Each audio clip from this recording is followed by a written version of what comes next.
Je vais aborder directement les ateliers, juste reprendre quand même deux notions qui sont ressorties du comité de pilotage de ce matin. La problématique de l'eau, de l'irrigation, la possibilité de récupérer effectivement les eaux de traitement pour pouvoir les réintroduire dans nos exploitations.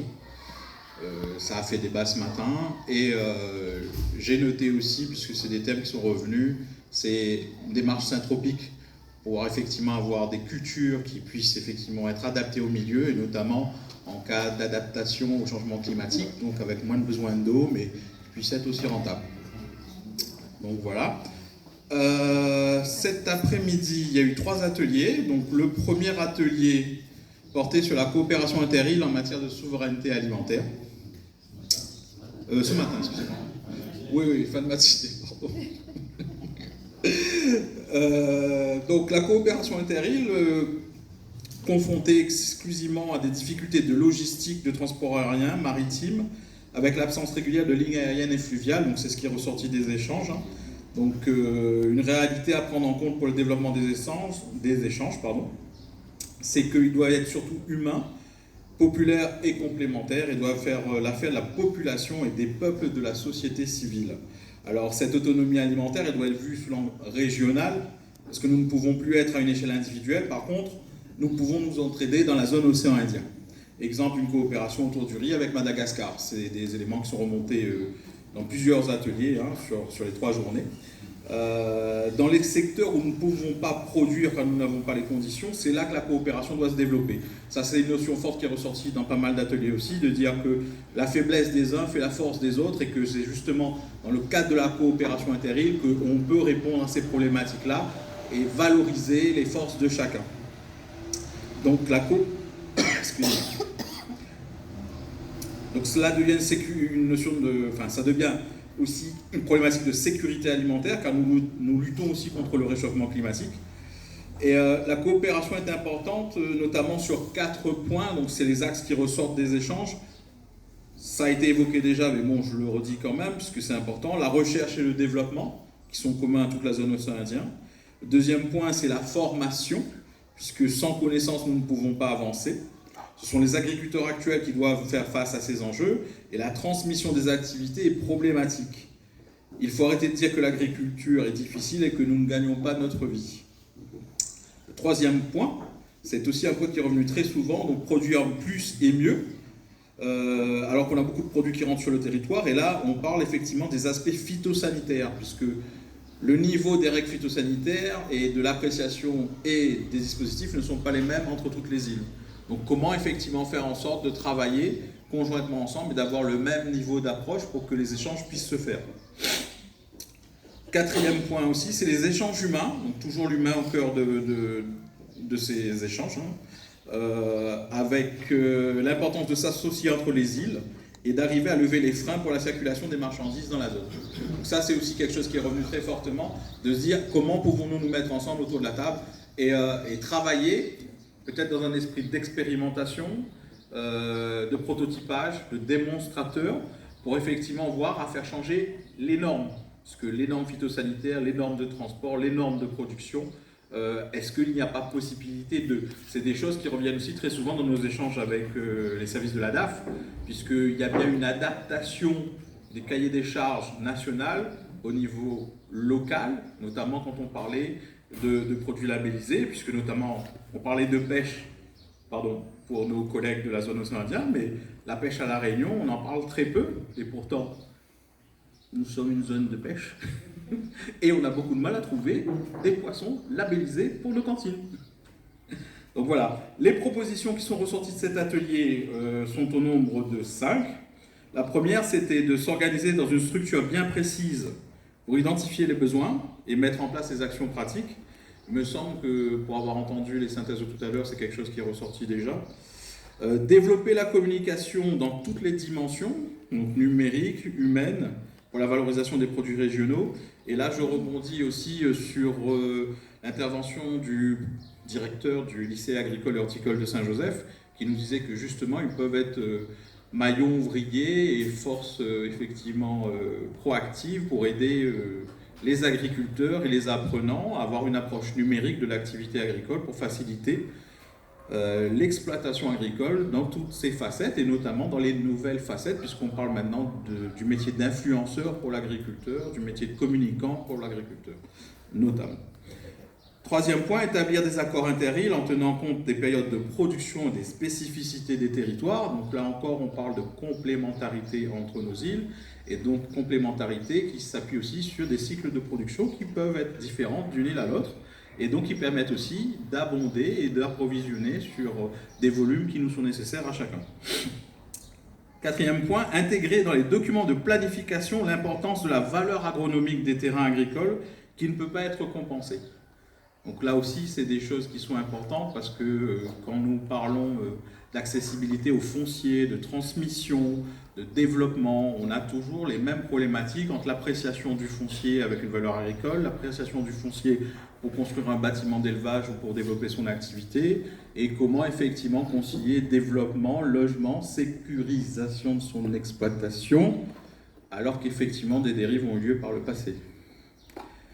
Dernier point, réfléchir à la production locale dans des semences, donc à la production locale de semences, excusez-moi, dans un contexte géopolitique instable, notamment dû à l'acheminement des semences. Donc ça aussi, c'est revenu très souvent, et là je rebondis sur ce que disait monsieur le maire ce matin, l'autonomie.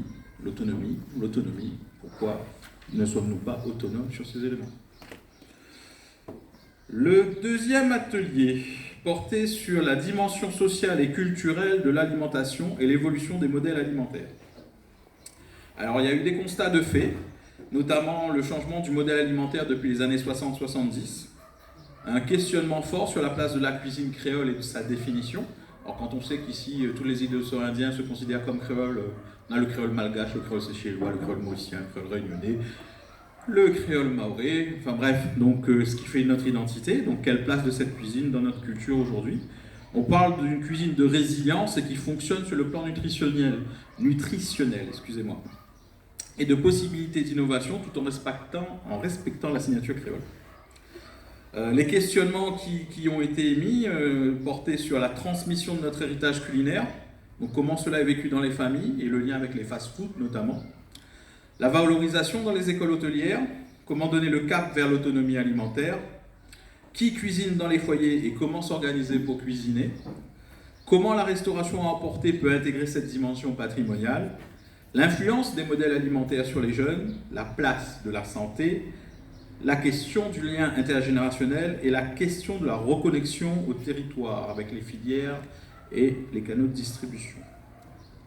Les réactions face à ces constats et ces questionnements sont les suivantes. Une humanité coupée de la terre-mère.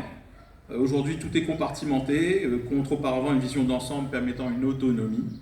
Avant, on avait un modèle familial regroupé autour des grands-parents qui permettait d'assurer la transmission des savoirs et savoir-faire contre l'éclatement du modèle actuel. Un fort impact d'une réglementation contraignante sur l'activité, le paradoxe d'une société entre nourriture traditionnelle saine et fast-food, un choix de consommation très influencé, notamment par la publicité et les médias, l'impact de l'alimentation sur la santé avec des actions qui peuvent être mises en œuvre au niveau du foyer en accompagnant les familles, une volonté d'apprendre à mieux cuisiner avec plus de légumes et moins de viande, l'éducation à la qualité, le besoin de transmettre, une réflexion sur le temps pour cuisiner au regard des contraintes quotidiennes avec la place de la femme en cuisine. J'oserais dire, en parlant de parité, la place de l'homme aussi. Puis soyons fous, la place de l'enfant, on est un foyer complet. La question du développement et de la filière préparation pouvant proposer des produits rapides à cuisiner, cuisine chronophage, femme au travail, peu de temps à consacrer au foyer. Enfin, je sais pas pour vous, mais je trouve que c'est quand même très axé femme pour la cuisine. Alors, je sais pas, mais moi, chez moi, c'est moi qui cuisine. C'est pas forcément ma femme, mais je le dis comme ça. Oui, les gâteaux, oui, la pâtisserie, bien évidemment. Alors, l'intérêt des jeunes pour la filière hôtelière, mais pas assez de place aussi est difficile d'accès. Le constat du gaspillage alimentaire qui diffère selon les quartiers, avec une consommation plus importante de certains plats, pâtes, jambon, fromage, rougail, saucisses. Le désintérêt ou la méconnaissance de certains plats à défaut de transmission dans les familles. Le témoignage d'un jeune qui dit que pour lui, le bien manger, c'est le plat traditionnel créole. Et à noter quand même que dans certains pays, les fast-foods intègrent les produits locaux avec une qualité variable en fonction de la quantité cuisinée. Donc les résolutions qui sont ressorties de cet atelier à l'issue de ces échanges, de ces constats, de ces réactions sont les suivantes. 1. Une éducation alimentaire et à la santé, avec comme objectif de rééduquer au goût, à l'alimentation, avec l'importance de mettre en avant le lien entre la santé, l'alimentation et le plaisir. Et donc à travers ça aussi, et comme axe, impliquer fortement l'éducation nationale. 2. Limiter les fast-foods. Un choc avec une carte des Burger King à l'arrivée à l'aéroport. Pourquoi pas plutôt une carte des gîtes et tables d'hôtes qui met en avant les ressources locales. 3e résolution, faciliter l'accès des jeunes à la filière hôtelière, plus de place et des examens prenant davantage en compte le volet pratique. 4e résolution, la mise en place d'ateliers thématiques et intergénérationnels à l'échelle des quartiers qui permettraient de réapprendre à cuisiner et à transmettre les savoirs.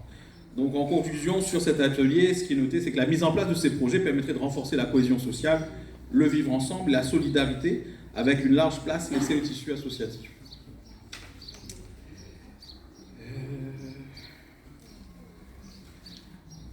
Le 3e atelier, qui était le numéro 2, donc les PAT, Regards croisés, Réunion Mayotte. Alors, les 3 problématiques qui étaient abordées dans cet atelier étaient les suivantes.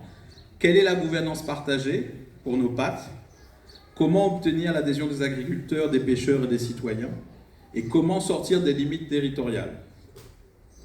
Alors l'état des lieux qui a été fait en fonction des regards croisés sur celui de Saint-Joseph, on est sur une maison de l'alimentation avec une reconnaissance de niveau 1. Sur le PAT de 3 bassins, il est porté par la case rurale avec une vision de tiers-lieu nourricier et aujourd'hui avec une reconnaissance de niveau 2.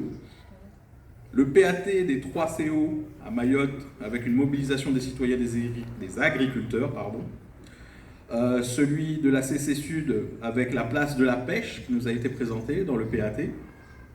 Les idées saillantes qui sortent de ces 4 pattes, il y a un tronc commun qui sont autour du contexte politique public propre à chaque territoire qui se base sur les ressources et les pratiques des territoires et notamment on s'oriente vers une gouvernance partagée en associant les habitants, les acteurs économiques, agriculteurs notamment et publics, avec pour objectif une montée en compétences basée sur le savoir-faire traditionnel et la formation. Alors les enjeux concernant ces PAT, il s'agit d'avoir une dimension sociale, économique, environnementale et culturelle, et notamment la promotion de l'éducation nutritionnelle au sein de la restauration collective. Donc c'est aussi un outil d'expérimentation pour favoriser le changement autour d'une synergie d'acteurs à l'échelle d'un territoire communal ou intercommunal. Les PAT sont contributeurs de la transmission des valeurs et des traditions intergénérationnelles autour de l'alimentation. On a l'exemple des plantes médicinales, des techniques de pêche, notamment la pêche au jarifa pour les femmes mahoraises, les produits du terroir pour le curcuma de la plaine des Grecs ou le thé de Hankoud, et quelle que soit dans sa production ou sa préparation et de sa sensibilisation auprès des familles et des enfants.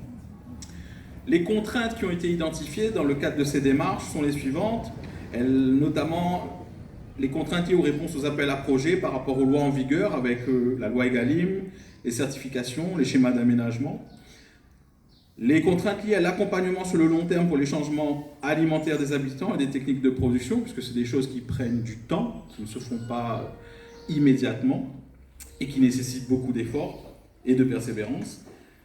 Les contraintes liées à la motivation individuelle pour se former et structurer les collectifs, au changement culturel pour la vente de produits.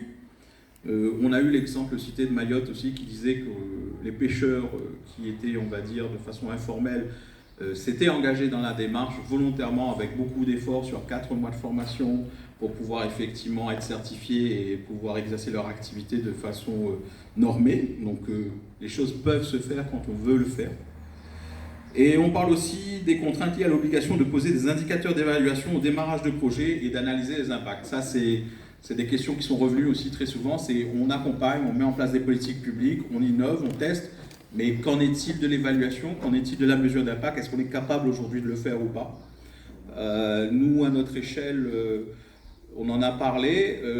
On est conscient que nous avons un impact. On n'arrive pas encore à mesurer et à donner de l'amplitude et à voir quel est cet impact en termes de proportion générale. Mais l'impact, il est au niveau national, au niveau international. Maintenant, on est capable d'être démonstrateur pour petits pays que nous sommes pour des grands pays à l'international.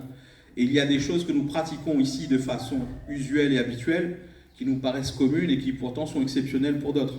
Et ça, c'est vrai pour chacune des îles présentes ici aujourd'hui. Alors, sur les perspectives qui sont ressorties de cet atelier, il a été énoncé le fait d'avoir un partage d'expérience à l'échelle départementale, voire de la zone de l'océan Indien, d'adhérer au projet MOOC Let's Food à l'initiative de Mayotte et ouvert au Drôme. Donc, c'est un dispositif sur lequel tous les pattes de la Réunion sont déjà alignés et adhèrent. Miser sur un programme de formation pour tous les acteurs, continuer à travailler sur l'éducation alimentaire au sein de la restauration collective, poursuivre le développement du concept de jardin partagé, notamment dans les écoles et les quartiers. Et ça a été illustré à diverses reprises dans nos visites. Et d'ailleurs, même Mayotte disait que c'est quelque chose qu'ils allaient effectivement intégrer directement dans leur PAD, parce que ça se fait déjà chez eux, mais ce n'était pas forcément intégré dans la démarche PAD. Donc c'est dommage de ne pas le faire. Travailler avec les restaurations collectives pour l'approvisionnement en produits locaux et former les agents de la restauration pour la transformation. Et mettre en œuvre aussi des commissions associant les enfants, les parents et les agents de la restauration autour de l'alimentation saine et durable. Accompagner les agriculteurs de manière individuelle et collective via les coopératives, associatives et démarches partenariales. Et là, on parle du concept de convergence et de communauté de projet. Et c'est ce que nous, en tout cas, à La Réunion, on défend dans le sens où les PAT sont accélérateurs de projets.